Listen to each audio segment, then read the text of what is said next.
Hello guys, welcome to my YouTube channel. Today I'm going to show you how to change name servers on your Porkbun domain. Okay, let's go to the video. Here I have looked to my porkbun.com account. Here you can see I have bought 3 domains. Okay, let's see how to change in one. Okay, I'm going to change on third domain. You can see here on the top right side details. Click on right side details, click on that.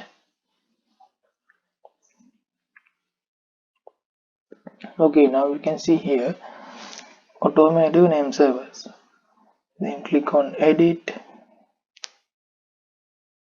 here.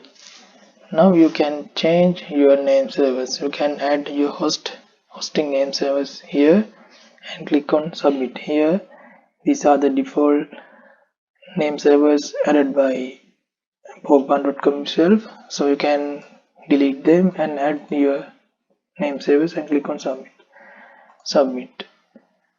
Okay, that's it. Thank you very much for watching my video and please subscribe my channel.